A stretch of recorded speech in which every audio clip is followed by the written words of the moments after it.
The meeting in Havana wasn't supposed to happen. Hugo Chávez was dying, and Cuba's intelligence chief Ramiro Valdés wasn't supposed to be in the hospital room when Venezuela's future was being decided. But he was there, and so was Maduro, and so were the Castro brothers' most trusted advisors. What they discussed that night, December 5, 2012, would determine who controlled Venezuela's oil, who controlled the military, and who would protect Cuba's interests after Chávez was gone. 3 days later, Chávez appeared on Venezuelan television, shocking the nation. My recommendation, certain as the full moon, is to vote for Nicolás Maduro. Powerful generals felt betrayed. The CIA started scrambling because everyone knew this wasn't Chávez's decision. This was Havana's. To understand what happened in that hospital room, you need to understand what was at stake. Venezuela had the world's largest proven oil reserves, larger than Saudi Arabia. And for 13 years, Hugo Chávez had used that oil to build an anti-American empire across Latin America. He'd sent billions to Cuba, keeping the Castro regime alive. He'd funded socialist movements in Bolivia, Ecuador, Nicaragua. But now, in late 2012, Chávez was dying. And everyone who depended on Venezuelan oil was terrified. The cancer had come back. Chávez had been diagnosed in 2011, underwent surgery in Cuba, and declared himself cured. He'd won re-election in October 2012. But 2 weeks later, he collapsed. The cancer had returned, aggressive and spreading. By November, he was back in Havana. The Venezuelan government tried to keep it quiet, but everyone knew. Chávez was dying. Back in Caracas, the power struggle had already begun. There were 3 main contenders to succeed Chávez, and each represented a different faction of the Bolivarian Revolution. First, there was Diosdado Cabello, a former army officer who'd participated in Chávez's 1992 coup attempt. He'd been with Chávez from the beginning. By 2012, Cabello was the president of the National Assembly and controlled significant portions of the military. He was ruthless, ambitious, and had the loyalty of key generals. If Venezuela was going to stay under military control, Cabello was the obvious choice. Then there was Rafael Ramirez, the brain behind Venezuela's oil empire. As head of PDVSA, the state oil company, Ramirez controlled billions of dollars in revenue. He was sophisticated, spoke perfect English, and could negotiate with foreign oil companies and governments. He represented the technocratic wing of Chavismo, the people who actually understood how to run an economy. If Venezuela needed competent management after Chávez, Ramirez was the man. And then there was Nicolás Maduro, the quiet one, the former bus driver who'd become foreign minister. Maduro didn't have Cabello's military connections. He didn't have Ramirez's technical expertise or international credibility. What he had was loyalty, 20 years of unwavering, unquestioning loyalty to Hugo Chávez. He'd never challenged Chávez, never tried to build his own power base, never made himself the story. He was the perfect number 2.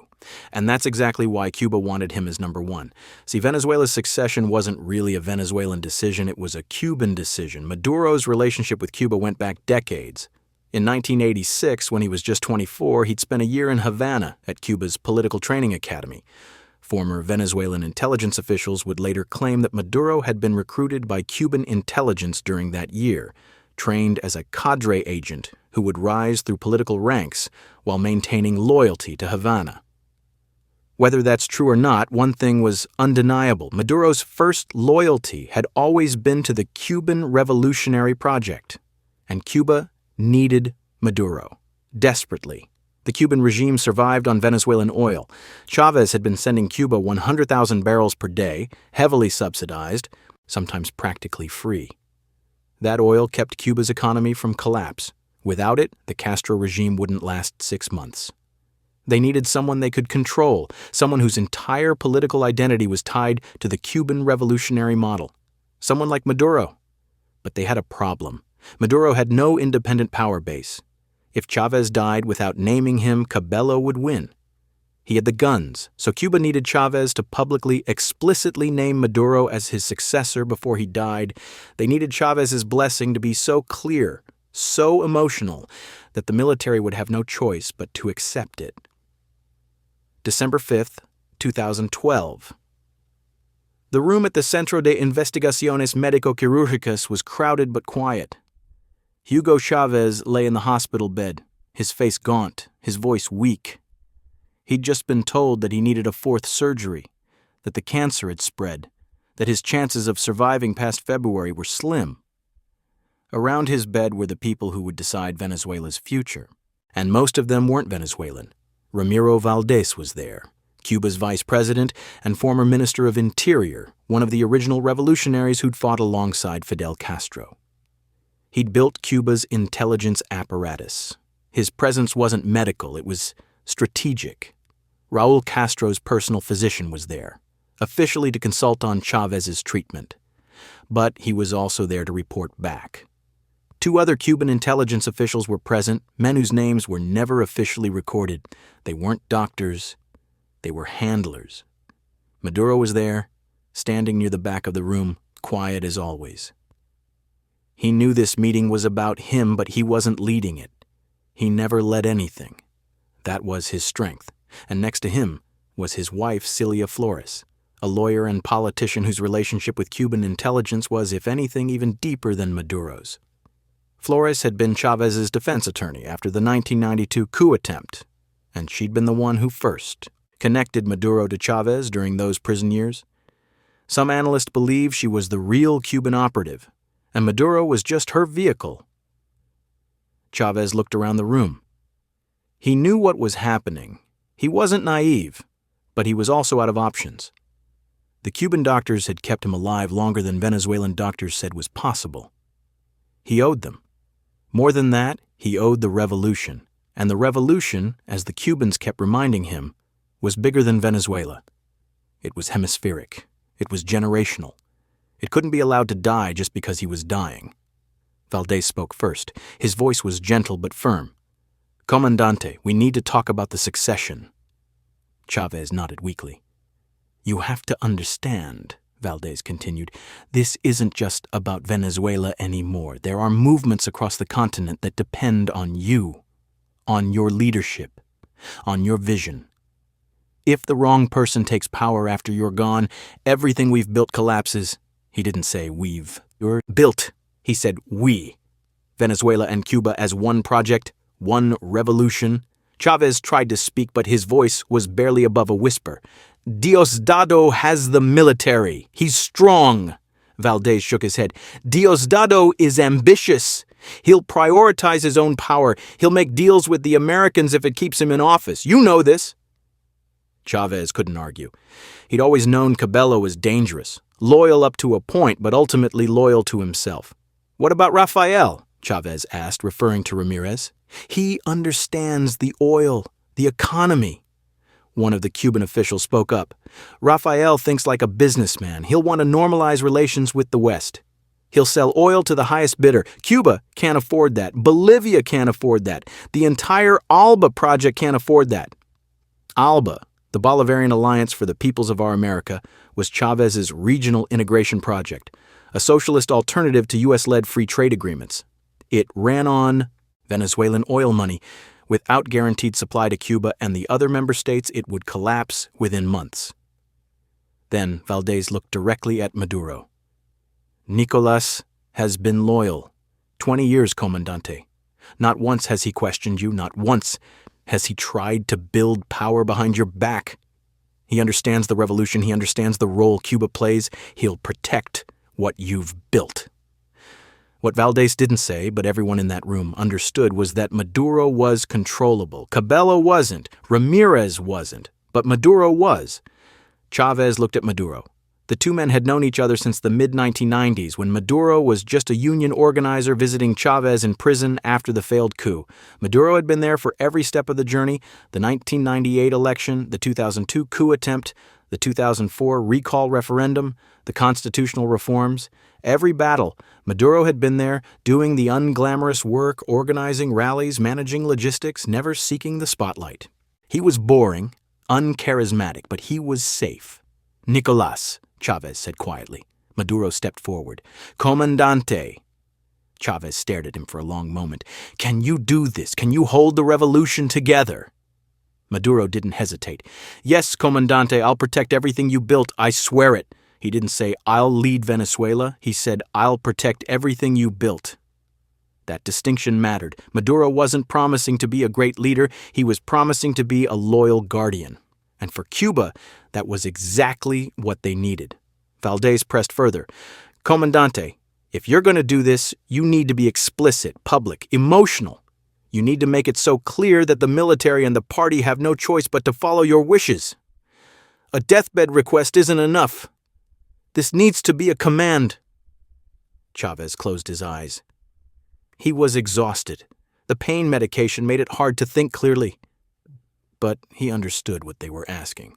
They wanted him to stake his entire legacy on Maduro, to tell Venezuela in front of the entire world that this uncharismatic former bus driver was the chosen one. It felt absurd, but the alternative was worse. The alternative was Cabello or Ramirez taking power and potentially destroying everything he'd built. Or worse, making peace with Washington.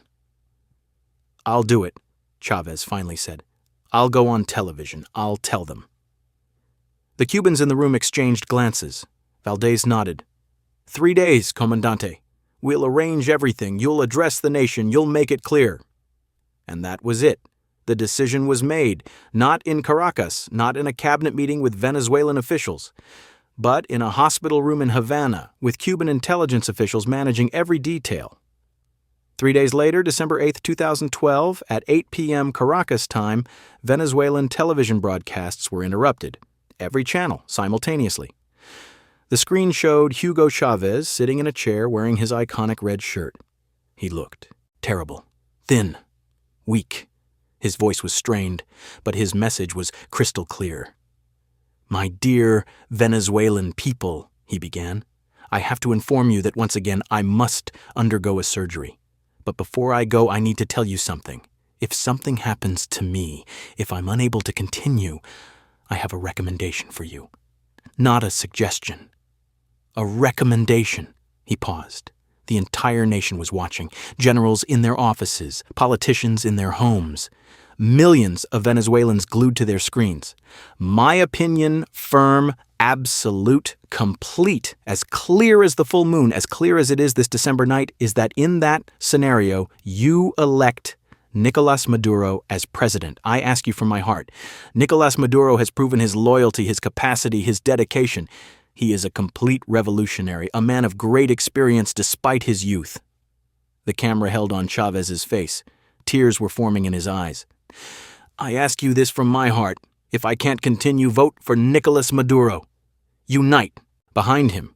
Support him with the same loyalty you've given me. He will protect the revolution. He will protect Venezuela. He will protect you." And then the broadcast ended. Just like that. No questions, no follow-up.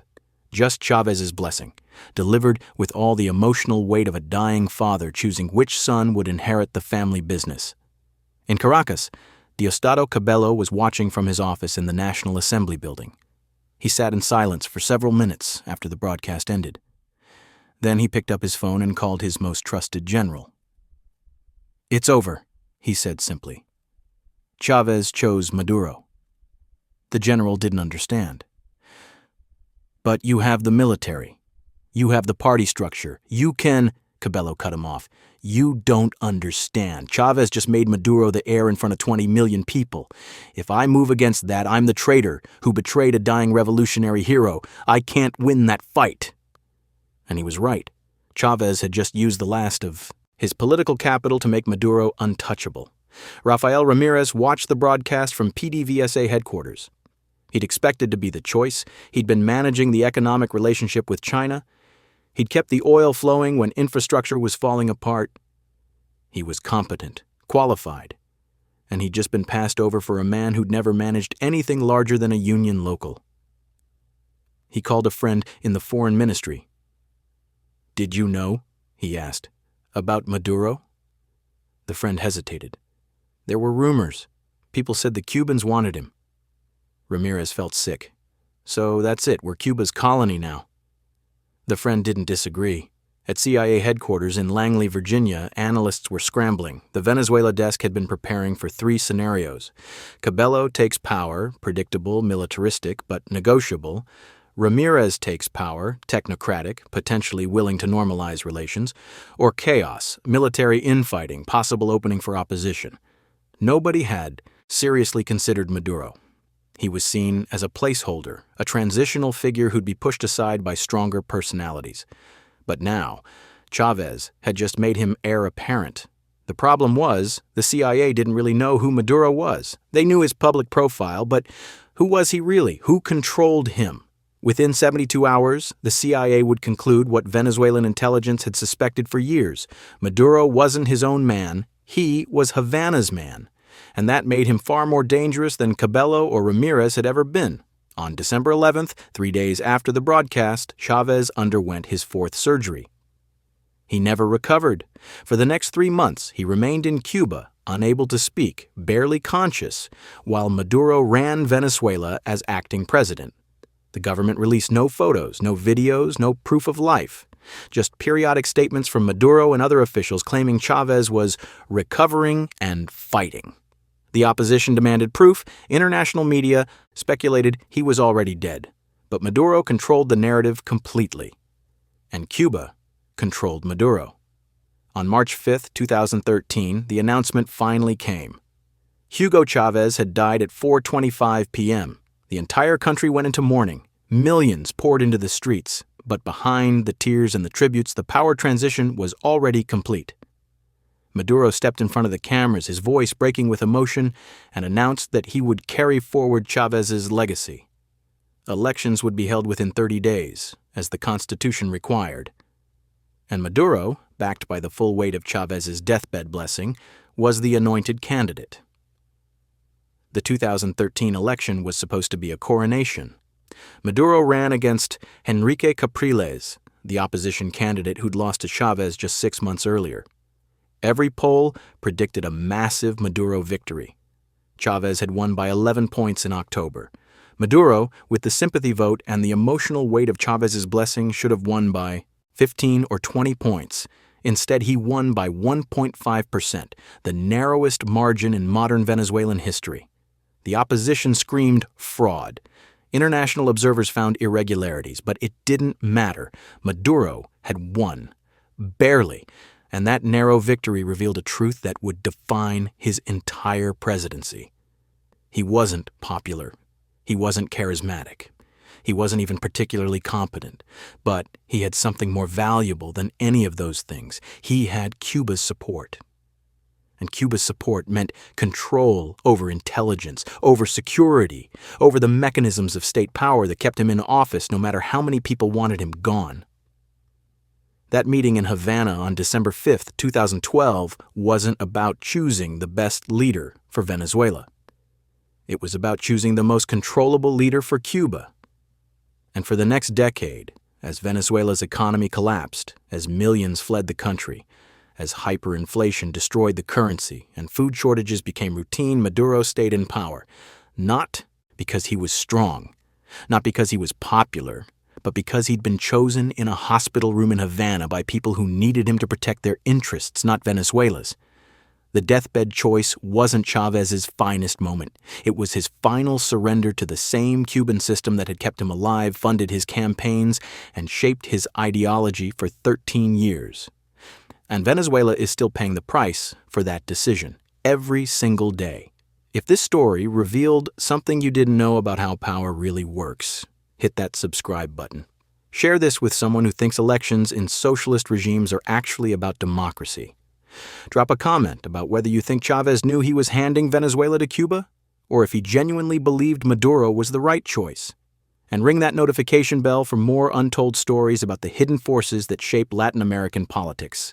Because sometimes the most important decisions aren't made by the people voting.